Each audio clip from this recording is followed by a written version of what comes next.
Hey everybody, this is Penny Oleksiak, Canadian two-time gold medalist at the Olympics for swimming.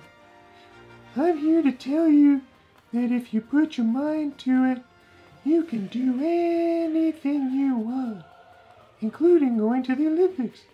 Why not?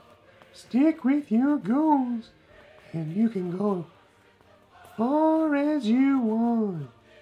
Have a great day, and enjoy Battleship Cobra. Bye for now. Hey guys, wow, thank you so much, Penny. Thank you for coming. Thank you for that introduction. I really agree. Hey, if you put your mind to it, you can do anything you want to do. Wasn't it amazing?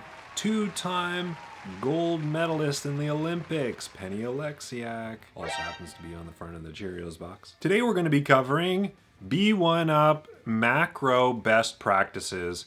I'm going to show you what I like to do and how you can stay more organized and get more out of your B1UP macros.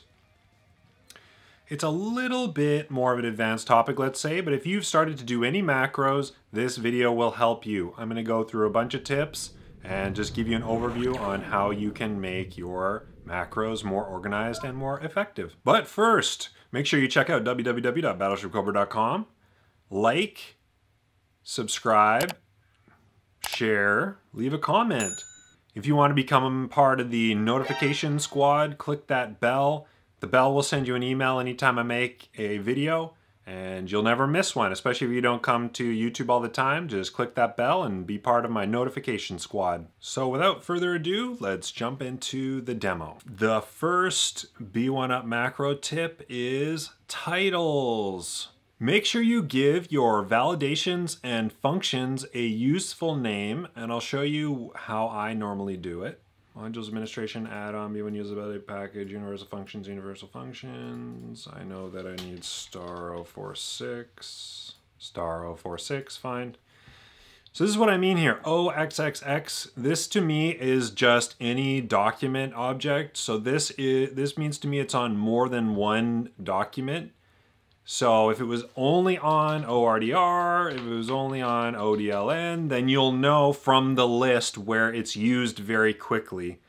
If I'm only using a menu, so it's a menu item, I'll do button, something that gives me an idea when I'm just looking at a list of things where this particular function is used, okay? And then some sort of meaningful title. And if I am going to do part, keep clicking that stupid globe. If I'm going to do part of it, like if I'm doing a line loop, then I'll do like final or, you know, loop, or I'll do whatever part of the thing is. So that when I look at the title gives me a really good overview of exactly what I'm looking at. It's surprising how many people don't really name their functions. You have no clue when you're looking at it what it even does. So there is a right click, where is this UF used? And this will tell you where it is, but you don't always want to have to drill down into that. Sometimes you just want to know, like, oh, is this on a particular document, or where is it being used? Number 2, document your code. I'll have all these in the description below in basic form so you can remember what they were. So commenting and documenting your function. How many times have you gone, like, say, you know, all you need to do is put these things. What are you doing here? What are you doing for this particular macro function? What does each step do? You could do a title at the top here, or you can go, that bug. Set field to loaded. And you could do it at the end, or you could do it on top. Depends how long the function is, really. But document your code and what each row kind of does. In this case, if I had boy x9900, you're like, well, you at the time you will remember what that does, but in the future, especially if you're activating something, you know, activating 1275, you're like, I literally have no clue what 1275 is. So document this here and put a reason, like, what does your function actually do? What's the point of this? It's also good to do that. Admittedly, I don't always do this, but it is really good to document it. I always do the row level ones, even if it seems really easy at the time. Really obvious, it'll save you time when you go back and look at your code. When you have to, you have to think you're going to come back. And for me, I write, I don't know, 20, 30 macros a week maybe. So I don't remember the macro I did. Like maybe if it stood out, I would, but you know, just document your code. Number 3, use categories. Categories are these things that you always will miss here. So you can see BP or category here, BP load functions. So you can give the functions, you can give so many different things categories. You can give function buttons, B1 validations, item placements, and everything so that you can link a kind of a system together and know what all the parts of it are so that when you look at it, you can see exactly what that function has associated with it. So you can go modules administration, add-ons, usability package, modules, and we're gonna go to, configuration categories because it's more than just universal functions. BP load functions, my name, function for loading BP information to documents. So you can click on overview of it and you can see B1 validations, item placement tool, and universal functions. So those are the 3 things you're going to need to recreate as part of this particular function that I've done. This is just an example, but you can also simulate based on the user. And you can have different categories there, do a drop down. It's really, really neat, and I think it's really underutilized. And I'm only starting to use it now because I'll make like, you know, you'll have like a rebate system or like a volume discount family pricing situation system, and then it's like 20 functions, and you can just see all those functions at once, and it makes it easy to get a good idea of what they do. Number 4, use effective dynamic syntax. I have a video, and I'll put the card up in the corner. I have a whole video on dynamic syntax, but there's so much to it, and there's a couple of little tricks that make things easy. You don't have to always go, say you're doing something on a document, you don't even have to use select field from OCRD where card code equals 4. You can literally, on a document, just use something like this. OCRD.notes, right? So with OCRD.notes, this, even though this is on a document, this will still pull properly, and you don't need to do an @ store, you don't need to do anything. You could pull this directly. So you want to use simple and effective dynamic syntax to save yourself code and simplify everything. You can use dynamic row settings, so you can pick the different rows. You could say .focus, .1, .0. You can name your IPT, item placement tool. You don't have to use like, in these ones I used BoyX, you know, the standard ones, but you can actually give them their own name. So you could rename these within the item placement tool, just override what the specific IPT setting is, and then you can use them consistently across multiple documents. If you end up adding the same field to multiple documents and you don't have the same references, then you could be in trouble. You'd have to load, or you'd have to have specific things across different documents, and it wouldn't make sense. So if you name them consistently, you will make your dynamic syntax a lot easier to remember. So remember to use your dynamic syntax. Check out my video on very advanced dynamic syntax, including using .NET snippets and things like that. So check out that other video, but use effective dynamic syntax. Number 5, combine functions per trigger. Have you ever been making triggers in B1 validations or B1UP, and you have like 4 or 5 triggers off of one particular field? Well, you want to avoid that. So, you know, say for example, this customer load function. The customer load function does a whole bunch of different things, and then it even has conditional coloring. It has all sorts of conditional stuff. So you want to use one function per trigger if possible. So if I look where this is used, first one's a B1 validation, open it up. You can see that I call this customer load functions. I don't go set language B1 validation, set quick notes B1 validation, set legacy code B1 validation. I just do it all from the customer load function because the trigger is 4 and 54, card code and card name. With that, then I just validate this, run it once, and then everything runs, and then I have this function that will run on all documents. I only need to do it one time, and it'll load or not load depending on all these documents. Some of them, like you could do filters of if statements in the particular document.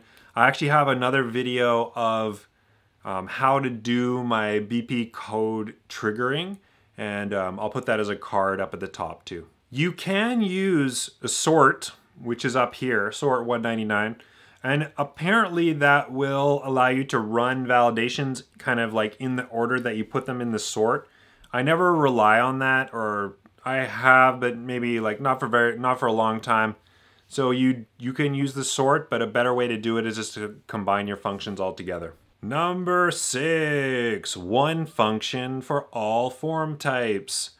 This is a good example here, even OXXX, and then it's for a whole bunch of different documents. I use the same loading logic if something is loading into a new document, and then it sets all those fields. All the fields are consistent. If you want to use an if statement within the macro itself, you can filter for form types. You can look at the dynamic syntax video. The dynamic syntax video will give you a filter. I don't think I even have any filters in this one.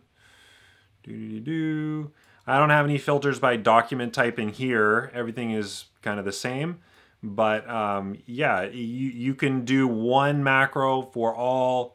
See my macro video, see my dynamic syntax video. You can figure out how to pull the form ID or the form type, and then you can just say if form type X, do this. And then most of the things will be the same. Some of them might need additional ones, some of them might need more, some of them might be less, but it's better than having separate functions. There's no real reason to do that, especially if most of the code is the same. Number 7, freeze and unfreeze. Guys, this is a really overlooked one, and I'm going to show you just a quick example of it here. Modules. I just put it on AP credit memos, I think. Okay, so I have a freeze example. So freeze. So what freeze does is on the current form, it freezes the user form while the macro is doing its things. And if you don't freeze it, you'll see every move that's made in the macro, you'll see that the actual screen, you'll see the cursor move around, you'll see stuff set, and to me, it just looks ugly. You just put freeze before and then unfreeze, and then it will make everything clean. You can only do the freeze on the current form. If you open a new form, you'll have to have unfreeze, activate the new form, and then you have to freeze the new form before you set any of the elements on it, or it will show the movement of the cursor, okay? You can't freeze the whole screen. It would be kind of nice if you could just freeze the whole screen, have even forms pop up, and then it would come back. But what you want is basically freeze the screen, do your functions, unfreeze, and then it looks like whatever they clicked just did what they had to do. It didn't no ping-ponging all around, right? So let's say here, for example, freeze example. Okay, here's not frozen. No. Define server freeze. I could have called that something else. No. So watch closely. See how the cursor moved around? Sometimes I do 10, 15 things and it's like moving all around. So it's kind of ugly. So I'm going to go back and I'll show you AP credit memo. And then I'll show you what happens with this freeze. Freeze example. Yes, freeze. Push. Okay, wait. Let's watch. See, everything just appeared. I did have the focus at the end, but everything just appeared. And then it was all done. It looks just cleaner. And again, if you have 10, 15 things, it makes a big difference. B1 edit, use function buttons. Freeze example. So here's an example of the macro here. Just does a bunch of things on load, just random stuff. So you have basically a survey variable. I think I can name the window. Yeah, I can name the title of the window, which is amazing. If it's yes for frozen, freeze, set a whole bunch of things, unfreeze, and then output status bar. If it's not, then just do all that stuff, no freezes, right? So you would only really need this chunk if you were freezing, and you freeze ahead of it, do all your stuff, unfreeze it, and then we'll talk about status bar in a little bit. Number 8, watch your form modes. So we go to modules administration, add-ons, module configuration, B1 validation configuration. We're gonna switch to a find mode, star, customer load function. So for this one, I've said to go add, okay, and update. But on several different setups, You will only want it to run maybe in add mode or in OK update mode. You don't want to just leave this as all for everything. You want to make sure that you filter these. When you make buttons, some buttons cannot be even run in add mode, so you shouldn't leave them running on add mode. Be very careful and think through when you want this trigger to happen, and don't just use all for every B1 validation. Number 9, line loops. You know, it sounds really great that line loops are available and they can do a lot of amazing things, and they do have a place. You can use them to do some cool stuff. But the problem is, if you can avoid them, you should avoid them. If you can do totals in post-transaction notification, use that instead. And, you know, avoid it, especially auto-triggering line loops. When you have line loops that are auto-triggered, and then they could potentially be double auto-triggered, and potentially you have a customer that has 100 rows on their orders or something, I just generally plan for line loops to take 10 times as much time on a workstation as they do on the server. So you want to make sure that you're very efficient with it, or you're using it on a button. You click it on a button so users know that the loop is going to happen. I really try to stay away from them as much as possible. They do have a use. I'm not trying to poo-poo your line loops, but just don't have too many of them running all together and too many of them on automatic. Because again, you'll try it on this server and you're like, wow, that works. But then in a workstation, they could be sitting there and it just ticks away. It's too slow generally. So really pay attention to your code. Number 10, if too many triggers due manually. This is where, you know, sometimes you're building a function and you're just like, oh my gosh, this is like, the user can go here and can go there and like you auto trigger off of this, and then when it's like a copy to and a this and that. Sometimes it works to cover those and sometimes you need to, but a lot of the times if you step back and think about it, the user can just push the button too, right? So if it's like discounting, trying to auto discount everything, especially if there's a line loop associated with it, it's going to be tough to make that work properly. So just put it on a button and just do it manually, and don't try to trigger from 15 different angles. It's going to be ugly, and the chances that you're going to make something that's very user-friendly gets lower and lower. And users can just push the button in a lot of cases. If it's something that they find value in doing, you can validate it, but just run it manually. Don't try to auto do it. And again, especially with line loops. Number 11, output useful information to the status bar and event log. I really like to use the output to the status bar just to indicate even that my function has run. So I go configuration, let's go star 046. So you can see at the very bottom of this function, status bar, customer load function complete, and then I just do brackets with the universal function that's run, and then in this case I'll say success. I want to be able to know when this is running and to give an indication to the user that this has been run, and especially if I'm looking back at what functions are actually running. This really helps for you to debug things and to see where things might be overlapping or to see when functions are actually running. So I'll open up the AP invoice, if I can find it. I'm gonna click console output. So this does a few things, and it says console output example finished, you have 148. So if I look at that, you're gonna see function button, 148. It's easy to find it, easy to load it. Then we look here. So I did set particular thing, and then I did a writing to event log, write to event log, and write to event log, and then at the end I have the status bar. So it's nice too, with the write to event log, you can track how a user is using your macro, and you could store different pieces of information there if you're trying to debug things. You can also use obviously the debug system, but using the event log is another way to do it. So you could output stuff to multiple things to a status bar. If you're running like a, you know, working on various things, you could put that in the status bar to let the customer know or the user know that you're working on things. So you can see the event logs are at C users Mike, that's just my username, app data roaming, boy MIT, boy usability package event logs. Then there's an event log in there for the particular user. You can see whatever I had output there. So I had a warning, I had an error message, I had an info. So if you're handling your dynamic syntax and your macros really well, you can output this and even store more information just to get a sense of what is going on, especially if you're doing random stuff and you want to track what macros were set or how the user's using it or how frequently they're using a particular function. You can tally that there.